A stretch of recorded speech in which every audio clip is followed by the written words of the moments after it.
澄み渡る空、そびえ立つビル。ここは日本の東京都文京区にある東京ドームシティです。やってきました。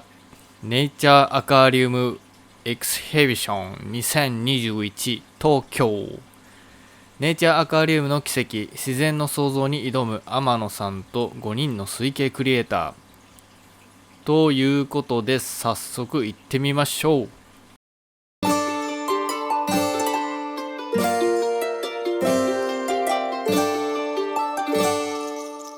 バンバン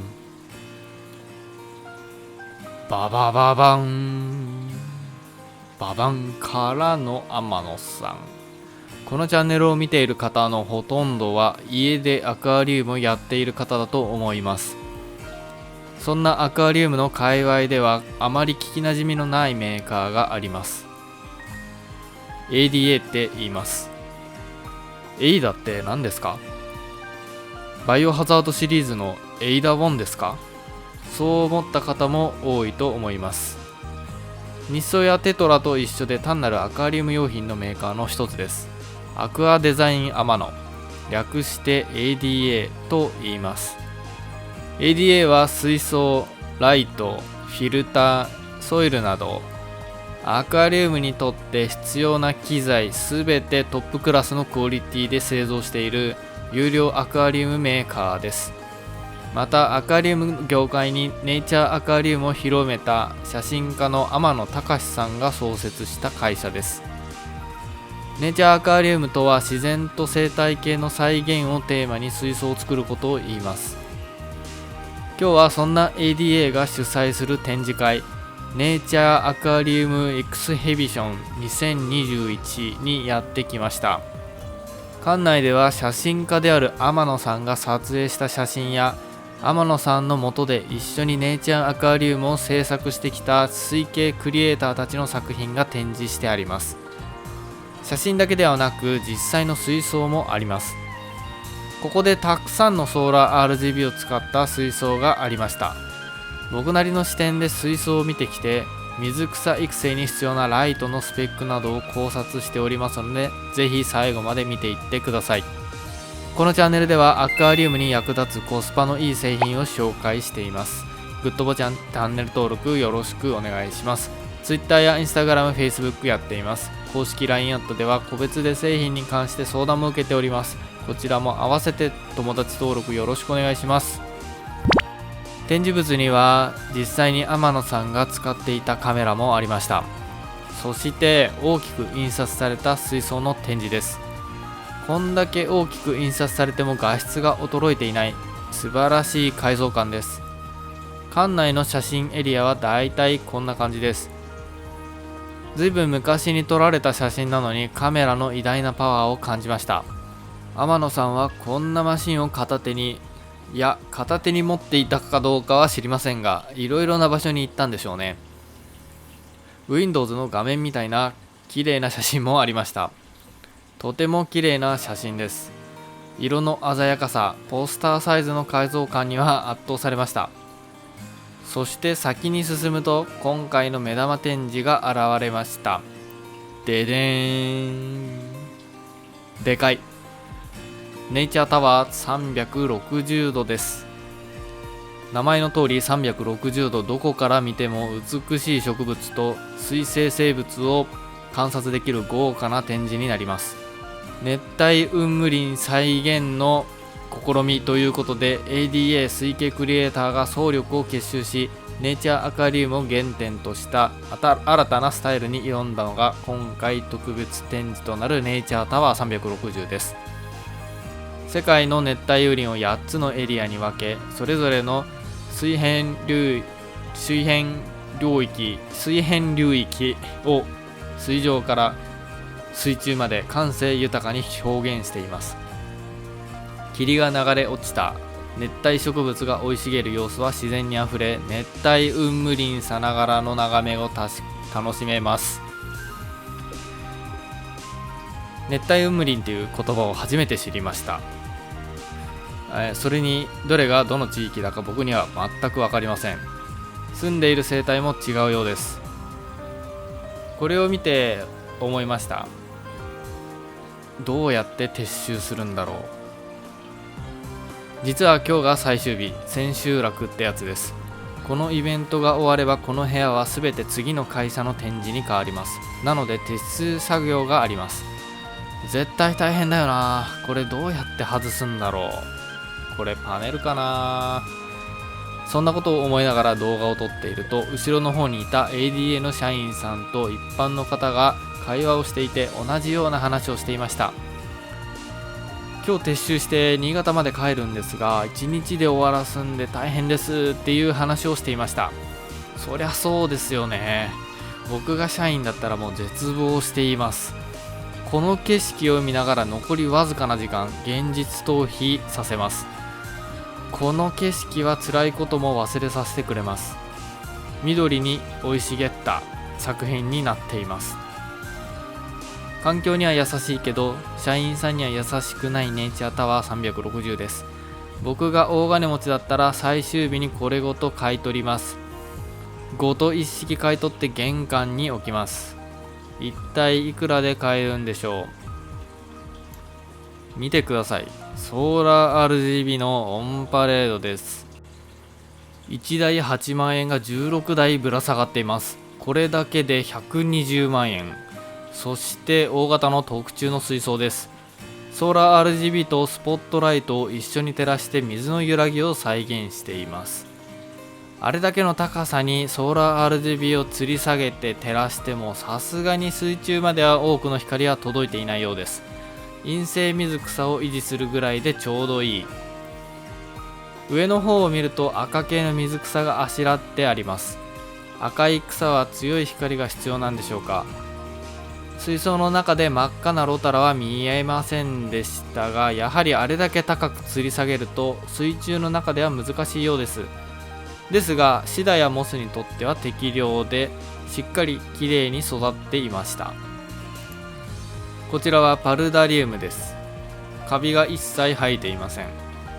全体を見るとかなり湿気で充満されています。カビは乾燥している部分に生えやすいので、このようにしっかり全体を濡らしておくことが大事なんですね。苔や陰性水草の配置、次回のパルダリウムの作戦を練ることができました。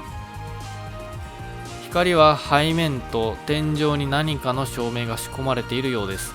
この緑色の見え方はおそらくソーラー RGB でしょう。ソーラー RGB は調光ができないので、高く吊り下げて光量を調整しているはずです。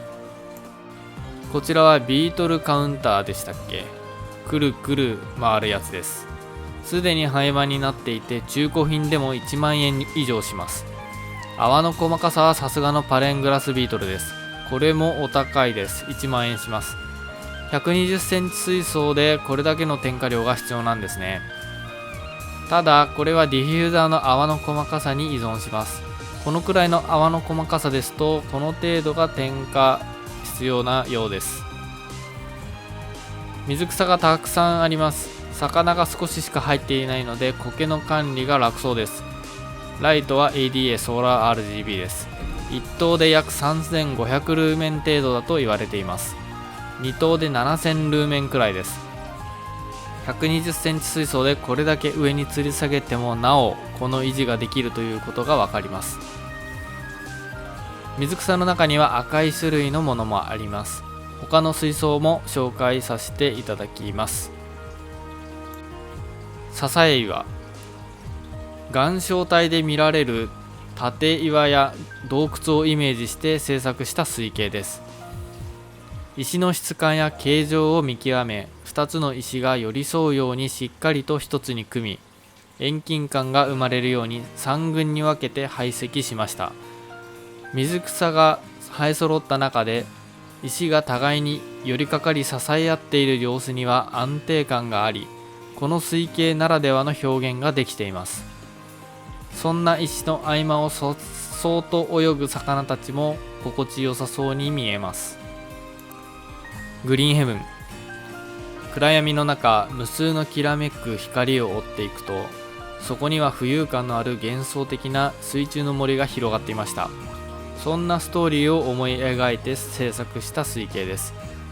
鑑賞時にはライトグリーンの丸葉がふわふわと漂う水草の印象が強いと思いますが、後で思い出そうとした時に明確な形として思い出せないような曖昧な印象表現を狙いました。キラキラと輝くネオンテトラが幻想的な世界を彩り、ファンタジーの世界に誘っているかのように見えます。水の中の紅葉、赤を基調とした多彩な有形層を植栽し、屏風絵のようにパノラマ比率で構図骨格を組みました。この多種多様な有形層が美しい群生を形成すると、錦秋の紅葉のごとく華麗な、まさに生きた紅葉屏風といった狙い通りの表現になりました。手前の流木に苔やシダを多く活着させることでしっとりと落ち着いた趣が生まれ、その深緑色の補色効果によって赤の色彩がより際立っています。難しい。どの水槽も水草がよく育ち、陰性水草と有形層の色合いが共存していました。僕はそんな中で適正考慮ってどんなもんなのかについて考えながら見ていました。この展示会は朝11時から19時までやっています。8時間の点灯です。ですが、その後の水替えや開園前に点灯しておかないと水草のてっぺんが開かないでしょうから、だいたい10時間から11時間くらい点灯しているはずです。どれもソーラー RGB を2灯で使っていて、水槽のてっぺんから50センチくらいの場所に光源がありました。なのでライト本体の吊り下げでいうと、さらに上に吊り下げている感じです。どれも苔は生えずに前傾層は地を張っていました。また色づく水草はしっかりと鮮やかに育っていました。メンテナンスされているとはいえとても綺麗でした。水草にとって光の質はとても大切です。どんなにいい土 CO2 を添加しても草が育つには光が必要です。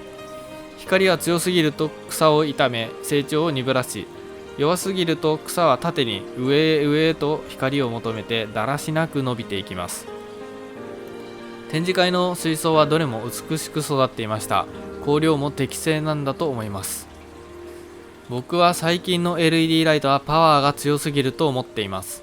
そこまで水草を育成するのにパワーは必要ありません。じゃあ弱いパワーのライトを選ぶのが正解なのかというとそうではないです。パワーの強いライトは役割があります。それはより高く吊り下げて広く照射させるためのものだと僕は考えています。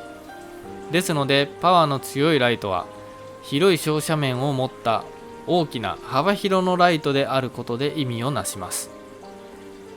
小さい照射面で強いパワーを持ったビビド2などの小型ハイパワーライトではとても120センチ水槽を1本で照らすことはできません。せっかくソーラー RGB の2倍のパワーを持っていてもそれは持て余してしまいます。それこそソーラー RGB の2台分のパワーがあるんであれば、ソーラー RGB2 台分の大きさがあるライトではないと水槽全体に光が行き渡らないです。そういった意味でもこの動画を参考にしていただき、お金と相談しながら水草にとってパフォーマンスとコストのバランスが取れたライトを探してもらえば良いなと思います。今日はそんなところです。これ回ってんでしょもう。じゃあいいよ。面白いんだけど。取れたよ後ろのあれ。